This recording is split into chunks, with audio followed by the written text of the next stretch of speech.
Madame, Monsieur, bonsoir et bienvenue dans le 20h de TFM. Dans l'actualité de ce mardi, 4 250 milliards de francs CFA. C'est l'estimation de la dette cachée du Sénégal selon le FMI. Le conseil d'administration du FMI a désormais le dernier mot sur la suite du partenariat. Le Sénégal lance les concertations pour la mise en place de la loi sur l'autonomisation des femmes. Les acteurs visent une synergie d'action pour plus d'efficacité. Exposition universelle Osaka 2025, le Sénégal veut faire mieux que Dubaï 2020. En termes de profit, l'État a investi 3,6 milliards de francs CFA, retombée attendue de l'ordre de 100 milliards de francs CFA.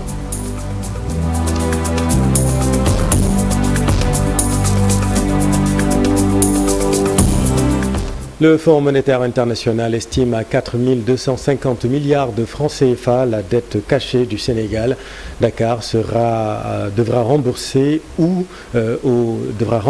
770 milliards de dollars déjà encaissés ou bénéficier d'une dérogation, décision qui sera prise prochainement par le conseil d'administration du FMI. Explication Abdurrahman Diouf.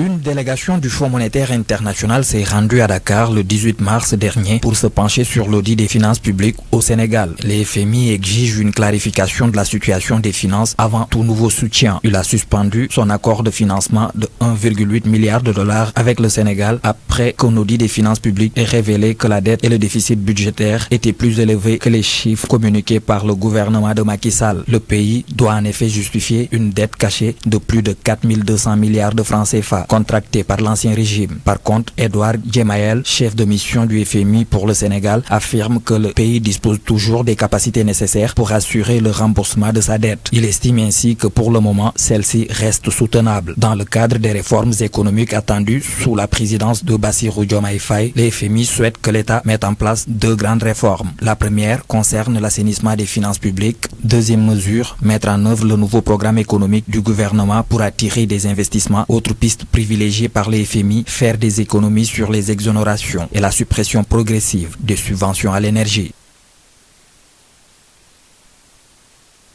Le ministère du Commerce veut faire participer plus de une centaine d'entreprises sénégalaises à l'exposition universelle Osaka 2025. Le Sénégal veut faire mieux que Dubaï 2020 en termes de profit. L'État a investi 3,6 milliards de francs CFA, retombée attendue de l'ordre de 100 milliards de francs CFA. Voici le ministre Serigne Gueye Diop. Osaka 2025, cette année, c'est une nouvelle dimension qu'on veut lui donner. On a déjà participé à Dubaï 2025, mais les retombées de Dubaï 2025 étaient assez limitées. À part quelques communes, à part quelques industries, quelques sociétés publiques, les retombées n'ont pas été nombreuses. Pour cette année, nous souhaitons donc faire participer une centaine de sociétés sénégalaises.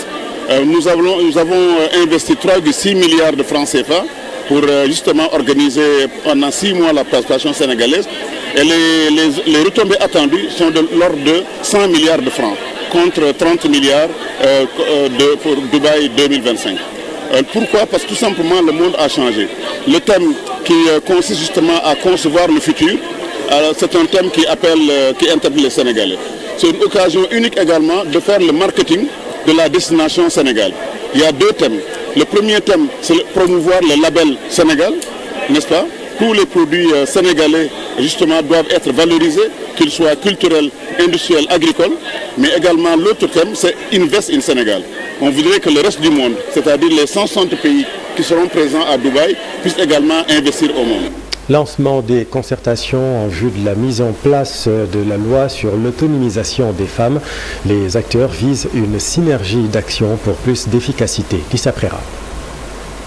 C'est une nouvelle étape vers la promotion de l'autonomisation des femmes. En effet, ce matin, le ministère de la Famille a procédé au lancement des travaux de la loi d'orientation, une nouvelle ère qui s'ouvre pour les organisations des femmes qui s'activent dans la vie économique du pays. Pourquoi c'est important?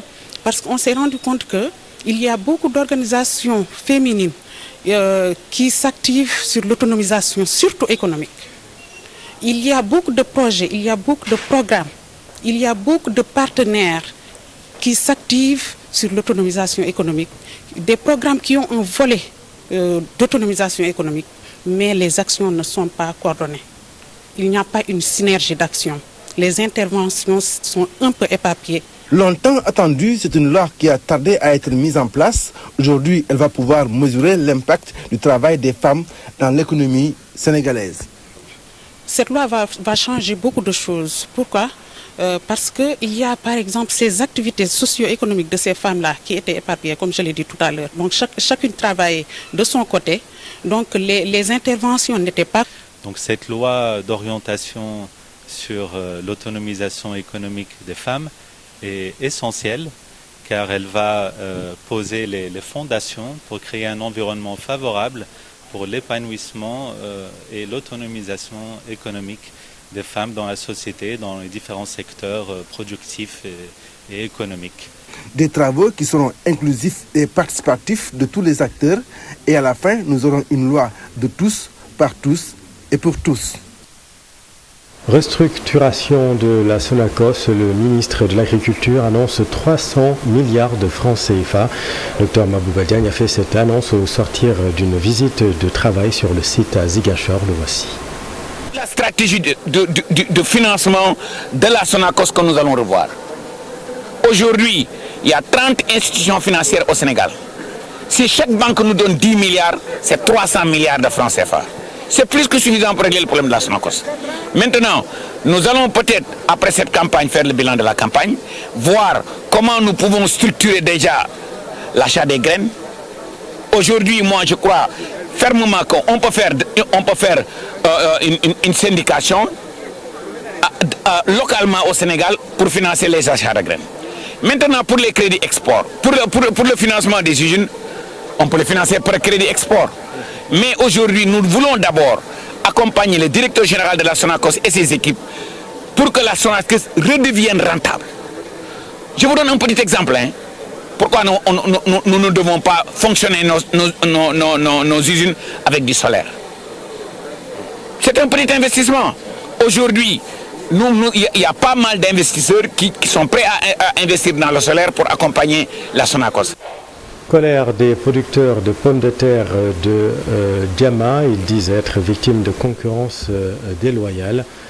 Voyons tout cela dans ce reportage de Cheikh Anta Diop Silatir.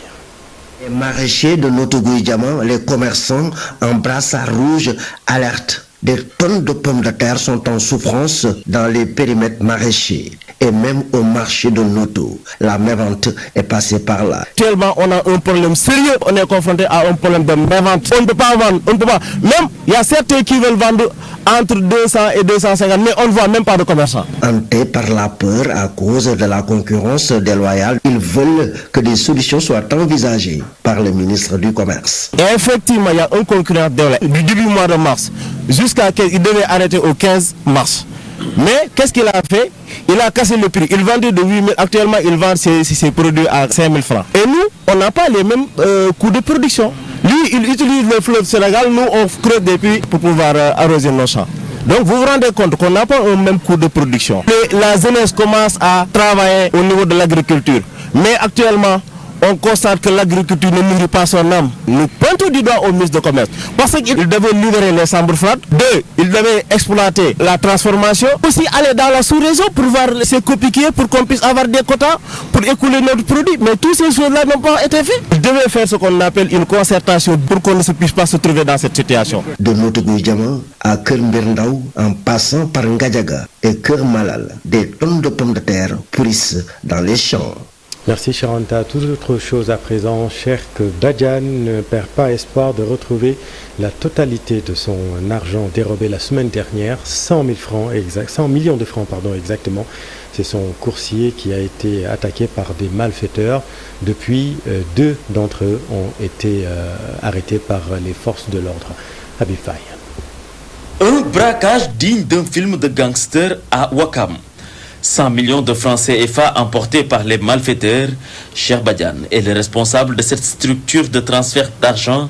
Son employé Madi Ndiaye a été malmené par ses bourreaux le vendredi dernier. Madi bi ma yónni woon ñu agressé ko yàgg naa ko yónni yu mel noonu mën naa ne sax dépassé na foofu ndax lépp xam na ko ci man mooy xëy xool est-ce que war naa dem wala warta dem daal di def li mu war a def lépp ba fooy disponible mu woo banque yi ñoo ko lieu bi mu am xaalis mu déplacé wu dem ñëw indi yàgg na koo def mu fi ci am benn dogal am na ay dégâts matériels après moom mi ngi foofu di expliquer ne jot naa dem gendarmerie Ouakam ba expliquer leen situation yi nee na ko commandant bi après la ñëw sur place def ay investigation am enquête doog a àndaat ak moom dellu waaw en tout cas élément yi ma am dañ ko topp ca banque bi lañ ko toppee ndax man tamit comme sama place am na ay caméra xool naa ko gis ne bi mu départ gisuma ku ko topp waaw ma jàpp ne gars yi daal xam nañ moment bi ñu génn am na ko leen ko informé ñu xam banque bi mu jëm ñu xaar ko ci banque bi quoi. Une enquête en cours d'exécution, la DIC a épinglé quelques-uns des assaillants. su ma ñëwee sur place laaj ko dana ma ñetti moto la moto bu ne def nañ ñetti personnes mais nag man image yi ma xool am na ñu naan 6 mais man image yi ma jox 5 personnes la ma jox man. waaw moom ñoom daal 6 personnes 5 montant nombre boobu daal ci lañ toll fi mu nii mais léegi moom bi ñu ko xoolee xam nañ ne matu ko. enquête bi moom li ma ci amagul mooy informé que nañ ma jàppoon nañ ñaar que ñaar ñi kenn ki fekk nañ ci moom 17 millions loolu daal laa ci am à part démb am parent boo xam ne nii jëli woon na 1 million 900 waa ci parents yi booy ndax man sama bopp man maa demoon dik ndax booy moom bi mu amee gendarmerie la dem def expliqué leen ko def fa plainte man maa plainte dig man sama bopp mais après mi ma gis mi ngi avancé te am naa njort ne dinaa jot sama xaalis. Le propriétaire garde son calme et fait confiance à la justice du pays. Cependant, il invite les jeunes au travail. ñu xam ne àdduna jërul yàkkamti ndax tey boo ñëwee toog fii du damaa xëy rek toog fi daa am fu ma jaar fu bari muy neex muy neex di naqari ba yàlla defal ma lii ñu def nii kon jeunesse bi dama leen di dénk que ne nañ xalaat waajur yi man de damay faral di wax samay éléments yépp leneen nit lépp lu muy def bu mu xalaat boppam ndax nit a di dugg kaso jàpp ne moom rek moo dugg kaso fekk ne dugal na ay waajuram. Un des suspects, Abdou Badiane, a pris la poudre d'escampette. En attendant, la DIC a retrouvé plus de 21 millions selon le responsable, Cheikh Badiane. Alors maintenant, dans le sud du pays, en l'espace d'une semaine, 6 pêcheurs ont disparu au large de Kafountine, dans le département de Bignona. Seuls 3 corps ont été découverts et le non-port de gilet de sauvetage serait la cause principale de ces cas de noyade. Le président du comité local de la pêche artisanale tire la sonnette d'alarme. Nous voici avec notre équipe sur place. C'est au large même, là où on amarre les pirogues. C'est là-bas qu'il y a eu lieu la collision des 2 pirogues où 2 jeunes pêcheurs ont perdu la vie. Alors, pour être repêchés quelques jours après. Alors, dans la même semaine, c'est une pirogue qui a naufragé au côté de l'embouchure, Sankoy, là où il y a le sable mouvant. Alors, mais la pirogue avait à bord 6 pêcheurs, 3 vêtus de gilets de sauvetage, les 3 autres n'ont pas porté de gilet de sauvetage. Lors du naufrage, ceux vêtus de gilets de sauvetage, c'est eux qui ont été repêchés par les autres pirogues de combat. Mais ceux qui ont refusé de porter le gilet de sauvetage, ils sont tombés dans le piège de la mort. Alors, hier, je dis bien hier, vers 21h plus de la nuit, c'est ici au large, là où on fait le débarquement du poisson. Lui, c'est un manutentionnaire. En Olof, ils le disent type 4. C'est eux qui font décharger les pirogues. Une fois déchargé, vidé la pirogue, il va à la 2e pirogue. Là où il était, il pensait que c'est carrément le rivage. Il a sauté, alors c'est devenu un vide pour lui, c'est les zones de profondeur. Comme il est sauté, c'est comme ça qu'il est descendu à l'eau. Alors jusqu'à l'heure où nous parlons, son corps n'est pas encore retrouvé. En fait, quand vous faites le total, que Dieu nous excuse, ça fait 6 disparus en gros. Dans les 6 disparus, il y a 3 qui sont repêchés. Alors, retrouvés, les 3 autres, les recherches continuent d'une façon déplorable.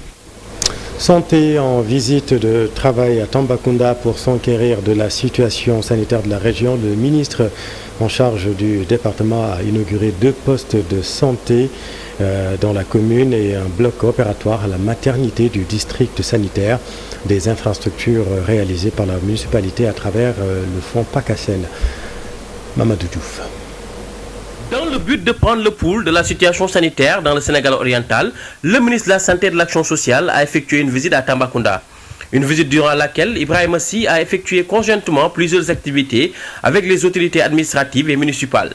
Le premier, c'était de venir faire des visites au niveau des structures pour voir un peu quel est leur état. Le deuxième, c'était de pouvoir rencontrer les acteurs du système de santé et d'action sociale, les partenaires sociaux, pour échanger avec eux par rapport à la situation, surtout pour le personnel. Le dernier point, c'était de voir comment mobiliser l'ensemble des acteurs du système de santé et d'action sociale à continuer leur engagement en faveur des soins qu'ils vont offrir à la population. L'inauguration de 2 postes de santé et du bloc opératoire de la maternité du district sanitaire est sans doute l'étape la plus marquante de la visite du ministre. Ces infrastructures, construites par la municipalité à travers les fonds du PACASEN, sont estimées à 331 millions de francs CFA. Il est important de rappeler que ce résultat aujourd'hui découle d'un long processus entamé depuis notre accession à la mairie de Tambacounda. En effet, ayant fait la situation sanitaire au niveau de la commune, nous nous sommes rendus compte qu'il y avait un réel besoin de renforcement et d'extension des postes de santé. Depuis 2022, la commune a placé le secteur de la santé parmi ses projets prioritaires dans ses différents plans d'investissement annuels. Dès lors, les performances réalisées par la commune dans le cadre du PACASEN ont permis d'atteindre nos objectifs fixés dans ce secteur. En dépit des efforts consentis par le personnel de santé et les autorités locales, le ministre de la Santé reconnaît qu'il reste beaucoup de défis à relever pour une meilleure prise en charge médicale dans la région. Quand même des difficultés qu'on a, surtout en termes de certain nombre d'équipements, mais aussi en termes de ressources humaines. Et pour les équipements, c'est souvent le matériel roulant. Mais le ministère va y travailler, selon les moyens dont on dispose, à y répondre progressivement. Par cette visite, Ibrahima Sy réaffirme ainsi l'engagement du gouvernement à améliorer l'accès aux soins dans toute la région. Il a ainsi offert un important lot de matériel médical au district sanitaire de Goudiri et Bakel afin de les appuyer pour une meilleure prise en charge dans ces zones. Environnement, le fonds de Cali et le fonds mondial de protection de la diversité permettront au Sénégal de protéger davantage la biodiversité, mais aussi les communautés, localités où vivent des espèces qui nourrissent les industries pharmaceutiques. C'est l'avis du directeur exécutif de l'Autorité nationale de la biodiversité, Alioune Ndiaye, avec Dissaprer. Je peux vous donner par exemple deux grandes décisions qui forcément vont impacter positivement donc la conservation dont vous venez de parler. Une première décision qui porte sur le fonds de Cali. Le fonds de Cali, c'est un fonds qui doit être approvisionné. Donc d'ailleurs, le fonds de Cali est lié au séquençage numérique. Ce matin, on a discuté autour du séquençage numérique et le fonds de Cali, c'est pour voir les pays qui vont utiliser ces séquençages numériques, comment ils peuvent contribuer pour renforcer ce fonds pour que les pays puissent continuer à conserver de manière correcte la biodiversité.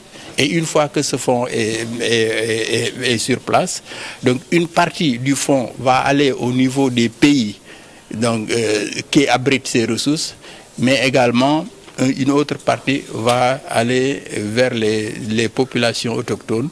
Si on parle donc des autres régions du monde, mais ici on va parler de communautés locales. Le deuxième point, c'est sur le fonds dédié à la biodiversité. Ça veut dire que ce fonds sera beaucoup plus efficace, d'où l'importance du fonds dédié à la biodiversité, où ce fonds sera beaucoup plus adéquat, mais également beaucoup plus accessible aux pays en voie de développement pour faire face donc à ces changements climatiques qui forcément a un impact très négatif sur la biodiversité. Et c'est la fin de cette édition. Merci infiniment de l'avoir suivi. Les programmes continuent sur TFM. Restez avec nous. Vous êtes au bon endroit. Bonne soirée.